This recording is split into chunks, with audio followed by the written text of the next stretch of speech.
Agora sim. Feliz sábado, igreja. Que prazer, que alegria estar aqui com vocês. E desde já quero também agradecer a você que nos assiste de casa.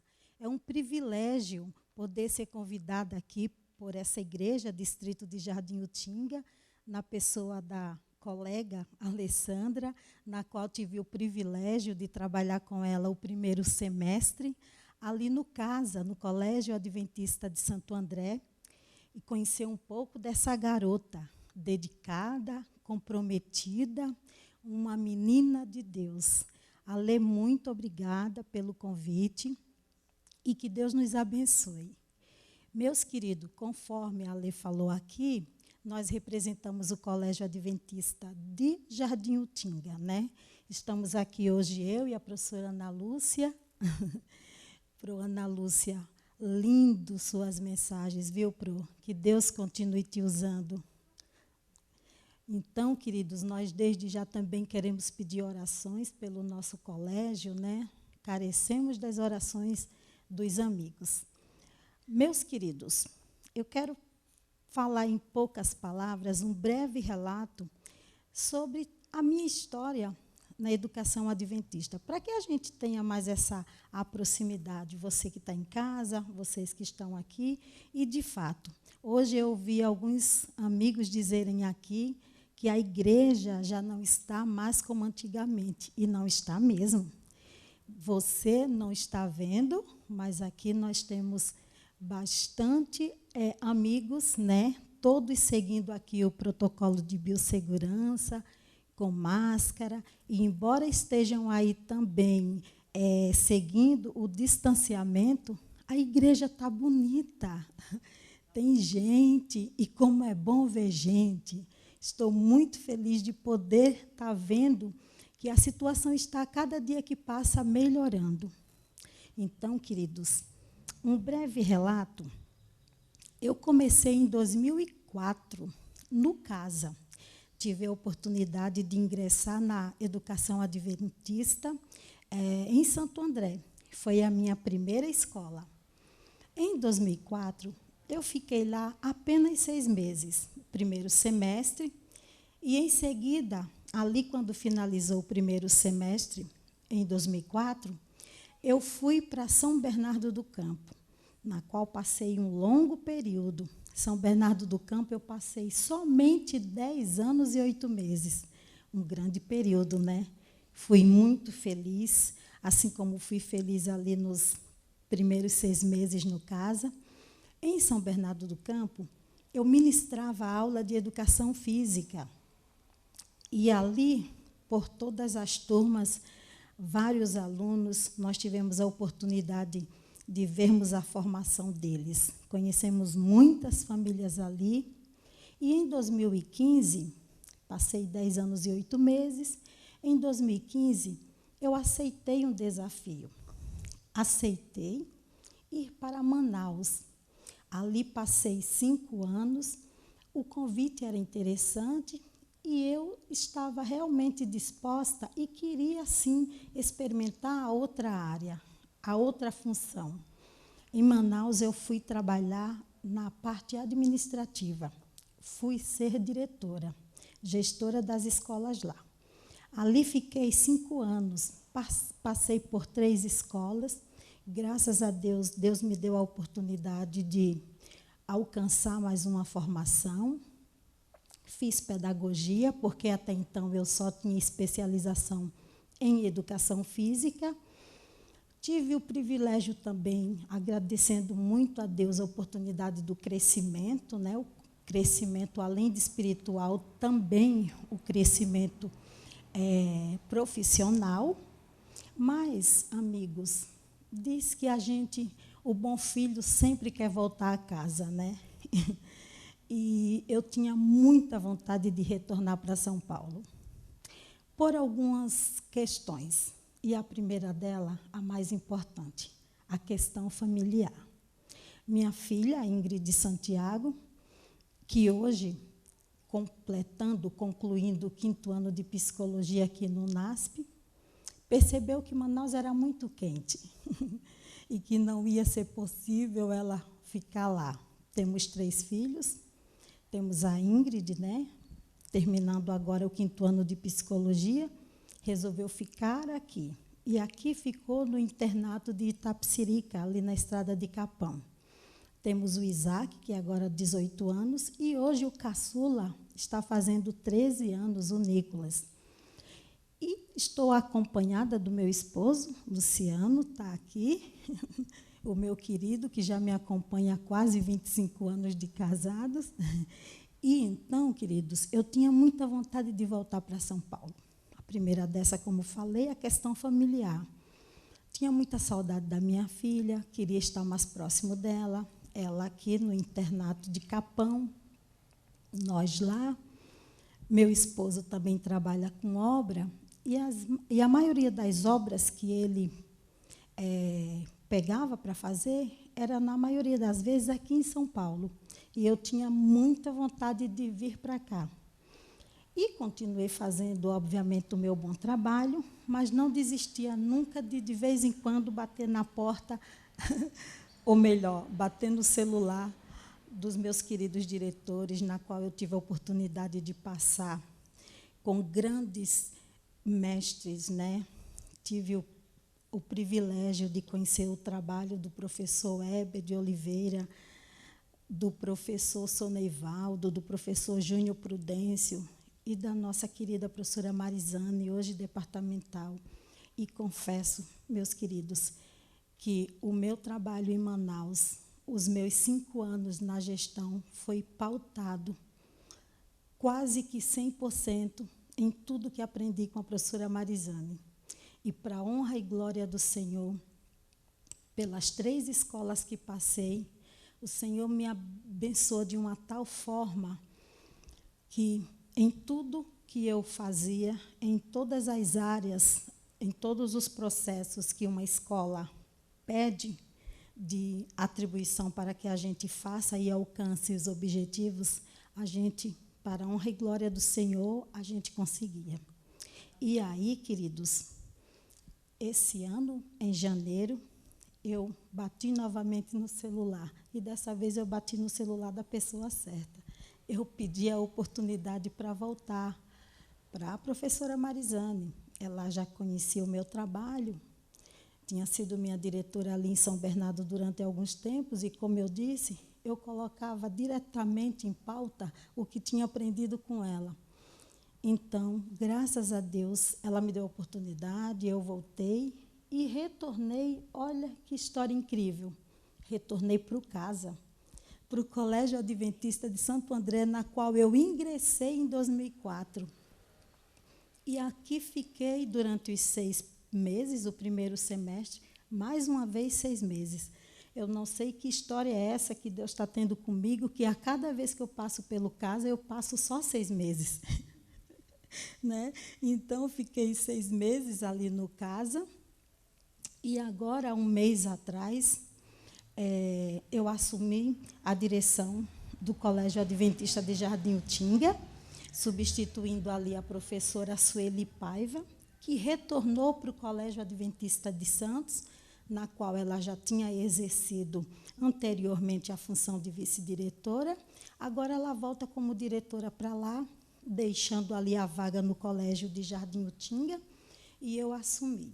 A nossa obra é dinâmica, e ela precisa desse dinamismo mesmo. Então, eu agradeço a Deus a oportunidade que a APSE me deu, agradeço a Deus diretamente na pessoa da professora Marizane, uma mulher de Deus que se esvazia e deixa que o Espírito Santo a conduza nas suas decisões. E essa, meus queridos, é a minha história. E digo a vocês que também é uma história de fé. Né? É uma história de fé porque, como disse, durante os 5 anos que passei em Manaus, pedia muito a Deus para que Ele me desse a oportunidade de eu retornar à minha casa. Quando eu digo retornar à minha casa, literalmente eu estou falando de São Paulo mesmo, porque meus filhos, todos nascidos aqui, a minha história é aqui. Embora o meu sotaque não me deixe negar, né, que tenho um pezinho no Nordeste, tenho mesmo, Sou natural de Natal, Rio Grande do Norte, mas louvo muito a Deus e tenho certeza que Deus, na hora certa, abençoou o meu retorno. Então, queridos, digo também, porque o sermão de hoje tem por título a seguinte frase: não é somente uma história de fé. E qual a história melhor do que a de Abraão para falarmos sobre fé, não é mesmo? A história de Abraão é uma história linda, uma história de fé.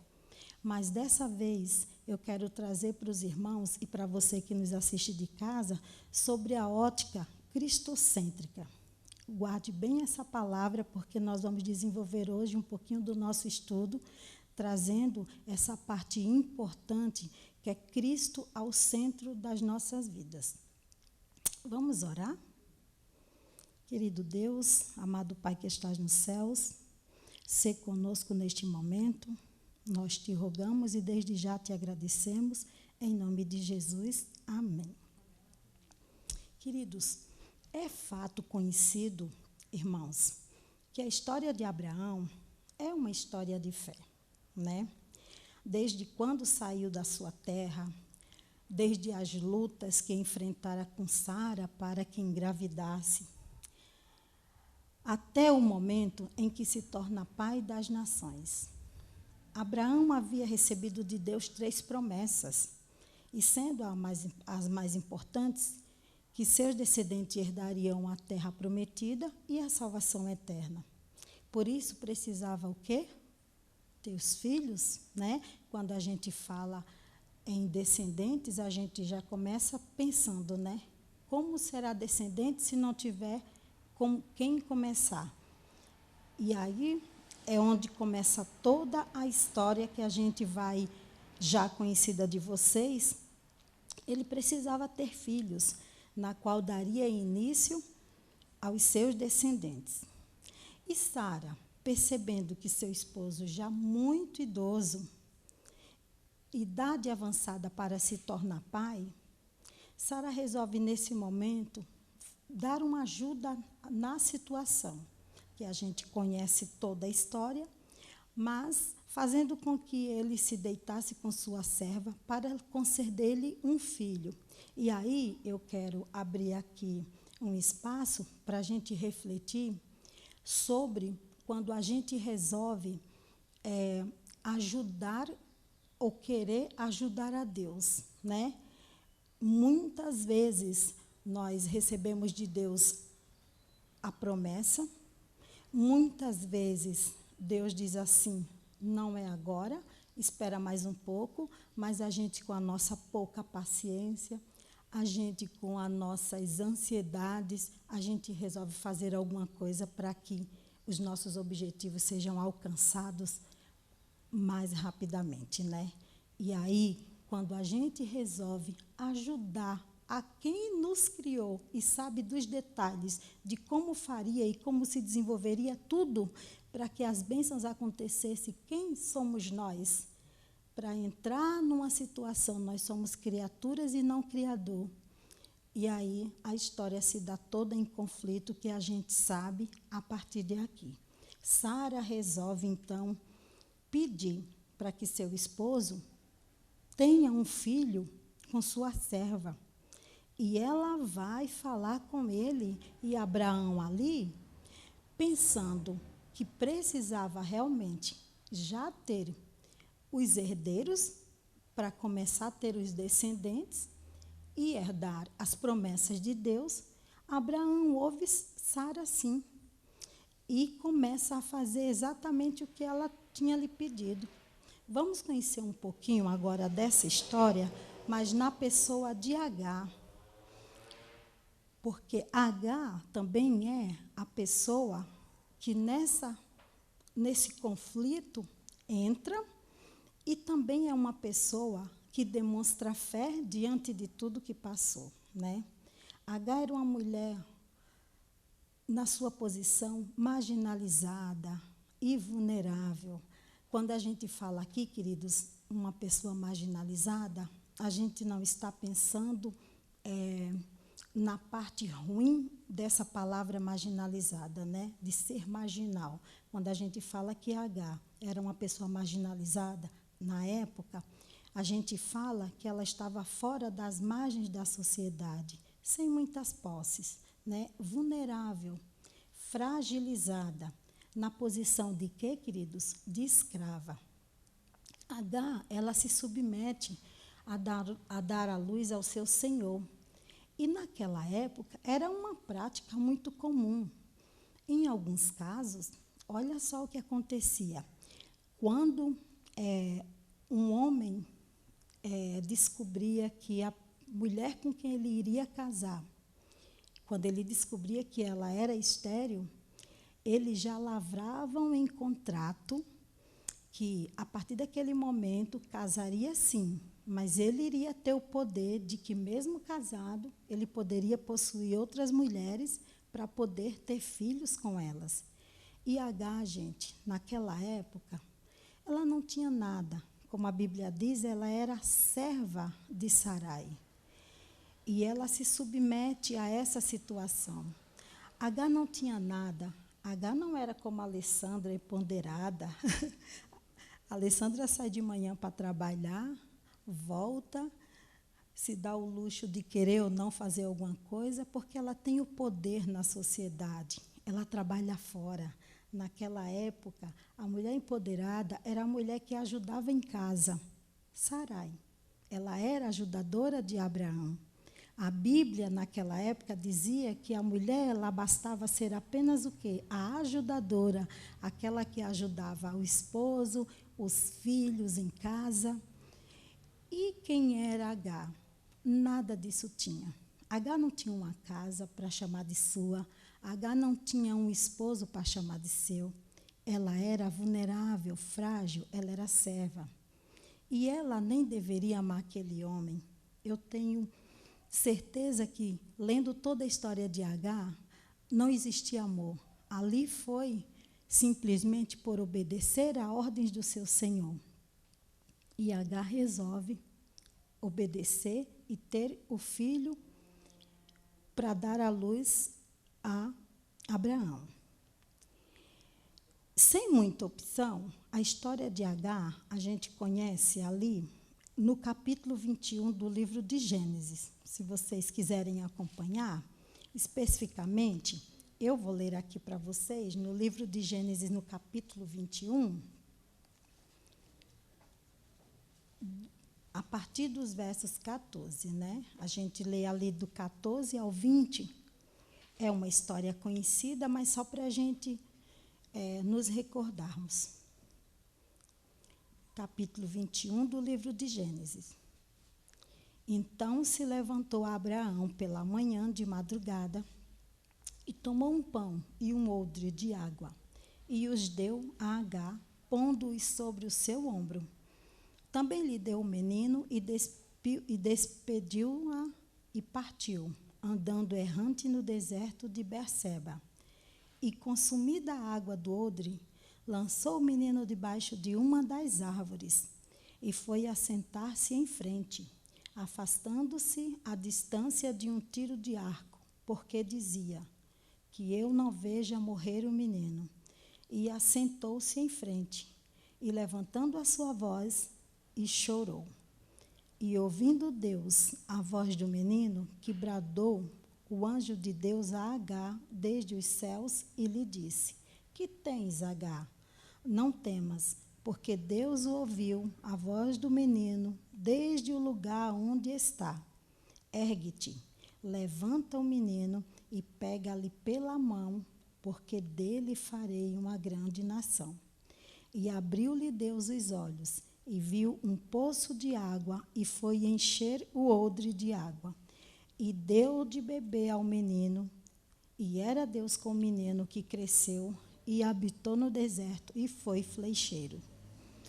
Meus queridos, eu coloquei apenas essa parte da história de Agar, porque todas as vezes eu me sinto um pouco incomodada quando a gente vai falar de fé, e a gente só lembra mais dessa parte de Abraão e de Isaac, ficando um pouco essa parte de Agar, né? Será que é porque realmente tem tudo a ver com o que eu disse ainda há pouco? Será que é porque ela era a serva, a vulnerável, né? Então, eu fiz questão de trazer um pouquinho, mas nós não vamos nos ater sobre essa história, só para dizer a vocês que a história dela também foi uma história de fé. Imagina nós aqui, nós que somos mães, deixarmos o nosso filho debaixo de uma árvore e nos distanciarmos e ficarmos vendo ali até o último gemido dele, né? Naquele momento que se passava pelo coração de Agar. Eu tenho certeza que naquele momento ela não estava em pensamentos auléus. Naquele momento eu tenho certeza que ela também clamava ao Senhor. E a fé dela fez com que o anjo do Senhor a ouvisse. Então, trouxe somente para ilustrar. Mas quero chamá-los a atenção hoje para um ponto específico da história de Abraão. O ponto do sacrifício. Guardem bem essa palavra, sacrifício. Antes ainda, quero contextualizar com vocês sobre a origem dos sacrifícios. Sabemos, irmãos, que com a queda de Adão, a intimidade que a criatura tinha com o Criador se desvaneceu. Não por ser Deus mau, imagina, mas pelo simples fato de que seres impuros, como se tornaram Adão e Eva, não poderiam mais se achegarem a um ser santo como o Senhor.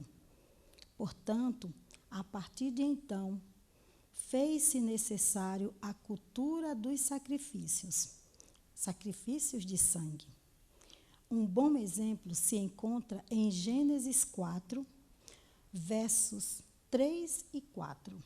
Aqueles que puderem acompanhar, Gênesis 4, verso 3 e 4. Vamos entender um pouquinho aqui do sacrifício que naquela época era o ponto-chave e como vamos estudar para que no final vocês entendam que a minha história, que essa mensagem não é somente uma história de fé. Versos 3 e 4, 3 a 5, capítulo 4, versos 3 a 5. Passado algum tempo, Caim trouxe do fruto da terra uma oferta ao Senhor. Abel, por sua vez, trouxe as partes gordas das primícias, crias do seu rebanho. O Senhor aceitou com agrado a Abel e sua oferta, mas não aceitou Caim e sua oferta. Por isso Caim se enfureceu e o seu rosto se transformou. Meus queridos, Deus, naquele momento, Ele não estava pedindo para os rapazes trazerem ofertas daquilo que eles consideravam que fosse melhor. Ele queria que fosse do sacrifício de sangue. Era importante para Caim e para nós também entendermos que naquele momento a morte só poderia ser paga com sangue. Por isso Deus fez Caim entender que ele poderia trazer o melhor fruto que ele tivesse em sua lavoura, mas não era o que Deus queria mostrar naquele momento. Naquele momento, Deus queria mostrar que a morte, que o sacrifício era por meio de sangue. E é muito importante que a gente entenda isso. Mas quero também convidar vocês, abram mais uma vez aí a Bíblia, em Gênesis 22, e vamos ler até o verso 14, para a gente, agora de fato, entrar na história de Abraão e contextualizar com tudo que a gente já ouviu até aqui. Gênesis 22, até o verso 14, que diz assim: E aconteceu, depois destas coisas, que provou Deus a Abraão e disse-lhe: Abraão, e ele disse: Eis-me aqui.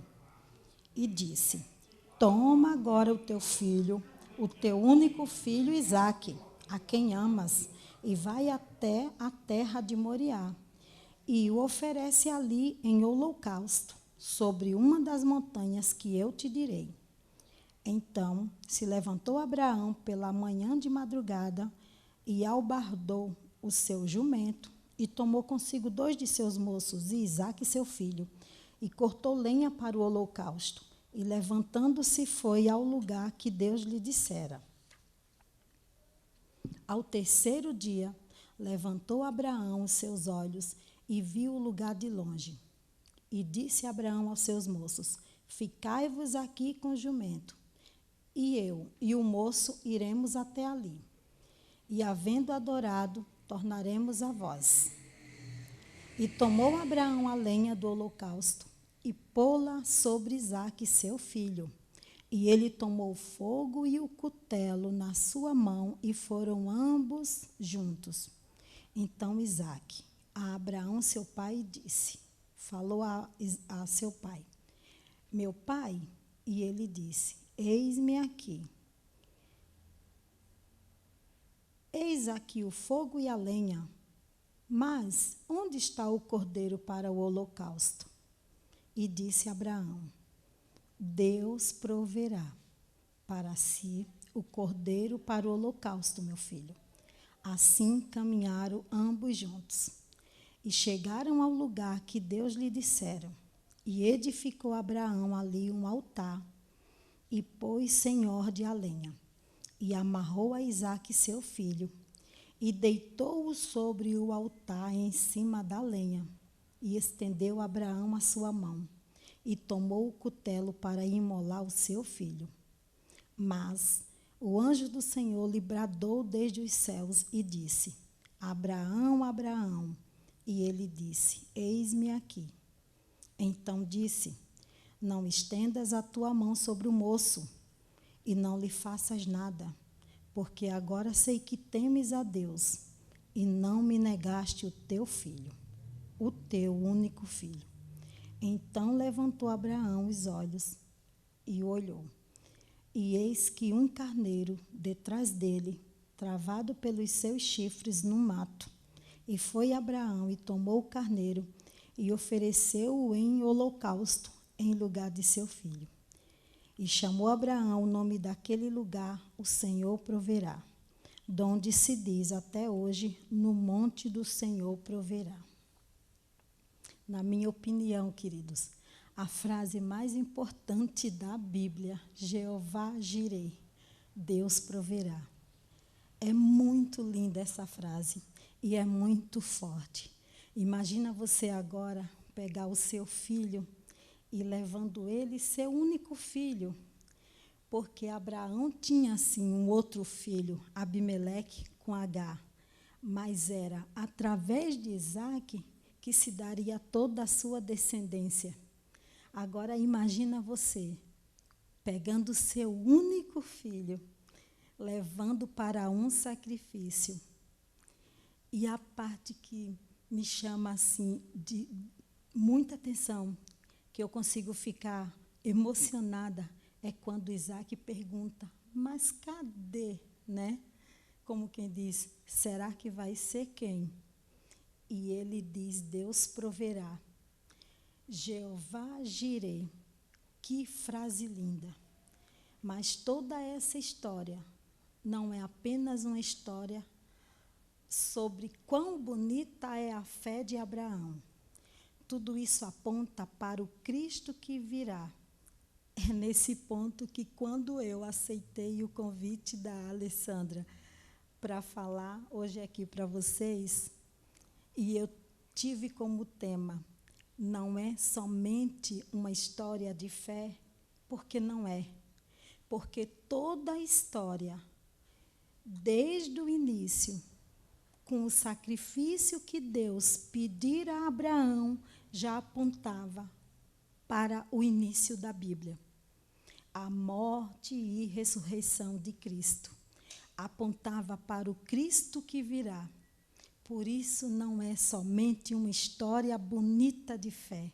Ela é linda. Não podemos dizer que é apenas uma história bonita. Essa história de Abraão, com Isaque, seu filho, é uma história linda, que todas as vezes que eu leio eu me emociono.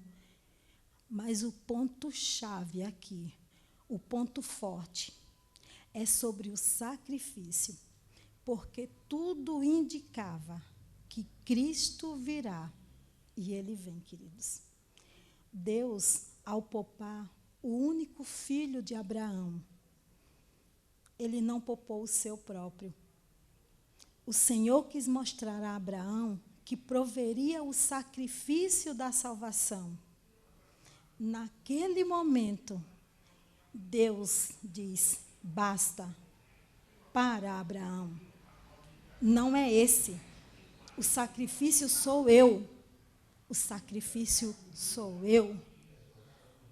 Eu fico imaginando, queridos, Deus dizer assim: ei, Abraão, você não vai mais precisar fazer sacrifícios. Como é bom, né, irmãos? Como é maravilhoso nos acharmos diante de um Deus provedor, um Deus que se doa em nosso lugar. Paulo ilustra muito bem tudo que a gente está falando aqui, lá em Romanos 8, se vocês puderem me acompanhar, por gentileza. No livro de Romanos 8.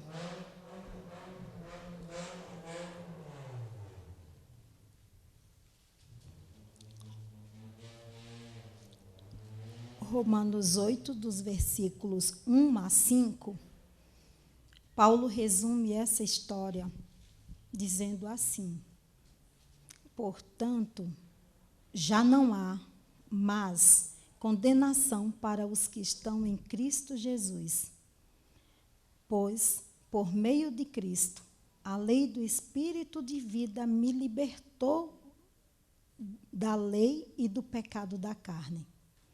Porque aquilo que a lei fora incapaz de fazer, por estar enfraquecida pela carne, Deus fez, enviando o seu próprio Filho, à semelhança do pecador, como oferta, como sacrifício pelo pecado.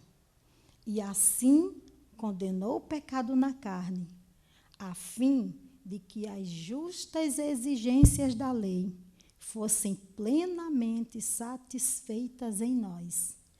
Meus queridos, olha que passagem forte.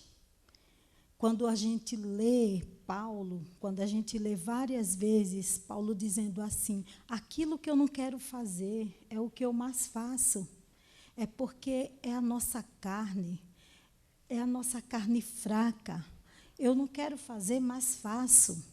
Então, naquele momento do sacrifício, quando Deus ele decide sacrificar o seu único filho, ele está dizendo assim: basta, acabou, nenhuma condenação mais há para aquele que vive em Cristo.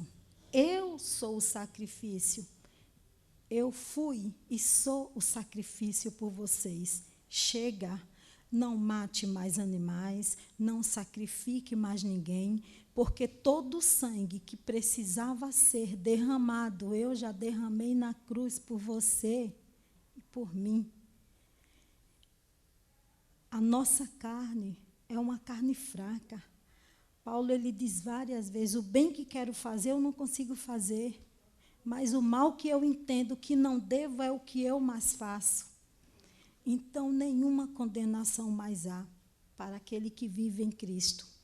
Esse sacrifício, Deus, ele deu o seu Filho por nós.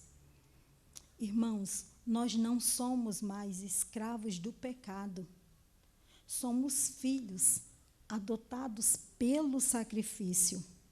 Não precisamos mais viver condenados em sacrifício algum. O sacrifício se fez, o sacrifício se deu, e agora nós somos livres, livres do pecado, livres de qualquer condenação, porque Cristo vive. O que Ele fez por nós, ninguém jamais fará. Eu jamais me imagino, eu tenho 3 filhos, eu jamais me imagino escolhendo um dos para sacrificar, né? E Cristo, Ele fez isso. Deus, Ele fez isso. Meus queridos, não se sintam mais pecadores, não se sintam mais condenados. Precisamos viver e entender que todo o sacrifício de pecado já se fez. Cristo agora vive em nós. Essa é a mensagem que nessa manhã eu trago para vocês, que não é apenas uma história de fé. Que história de fé linda que nós já conhecemos com Agar, com Abraão. Mas a mensagem que eu quero deixar aqui é que todo sacrifício que Deus pede para Abraão, através do seu filho Isaque, no início, era para mostrar o Cristo que viria, o Cristo que virá. Amém? Amém. Que Deus seja louvado. Ora.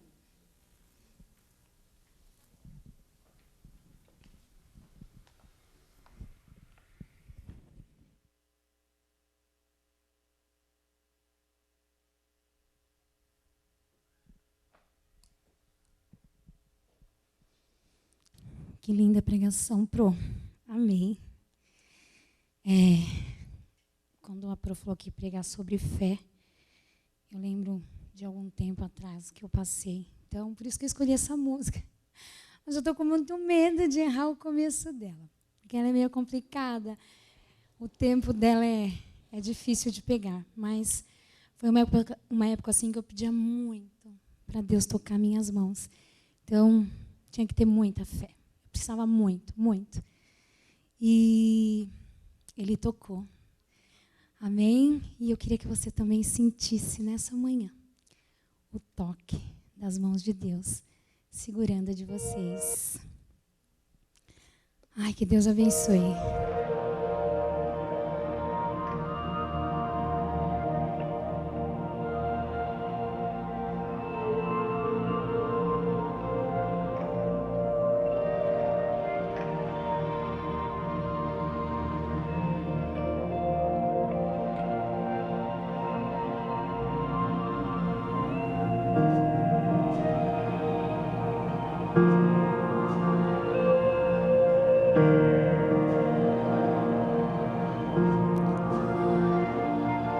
O som de uma voz comparada ao trovão, o mundo na palma da mão.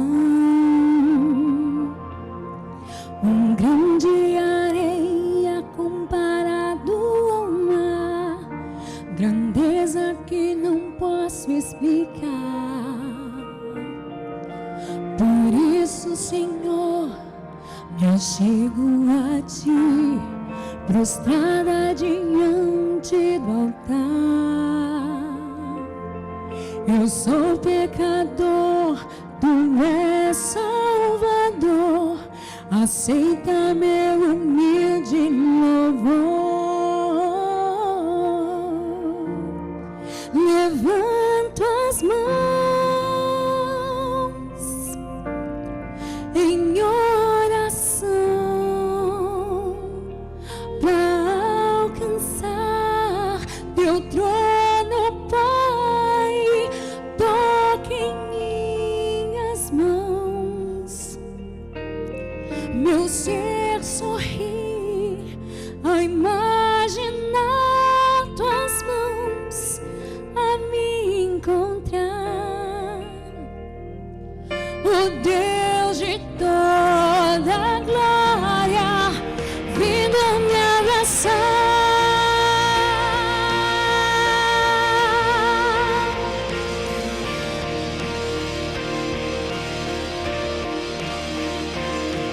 O som de uma voz comparada ao trovão, o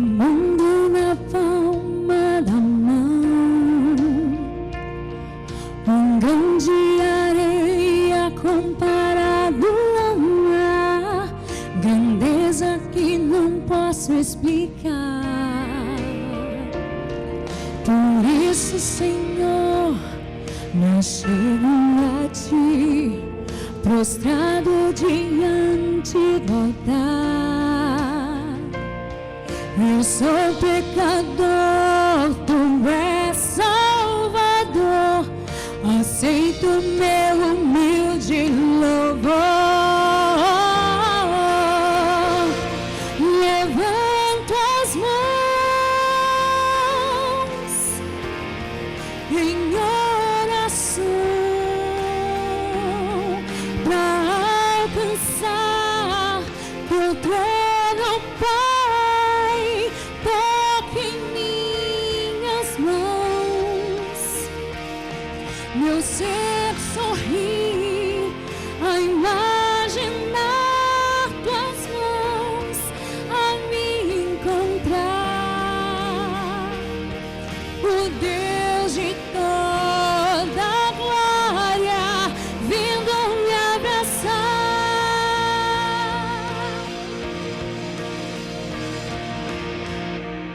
Levanto as mãos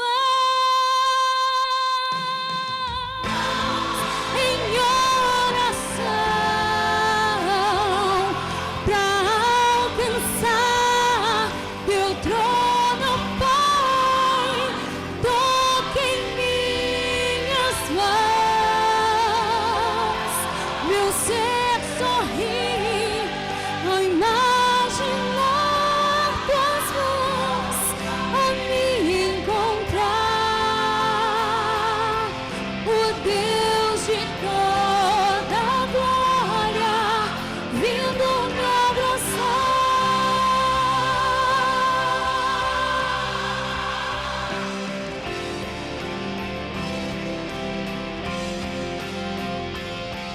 O Deus de toda glória vindo me abraçar.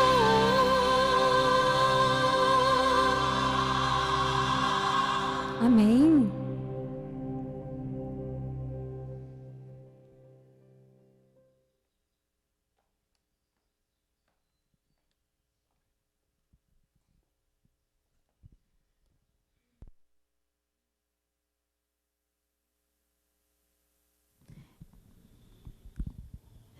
Vamos orar, queridos.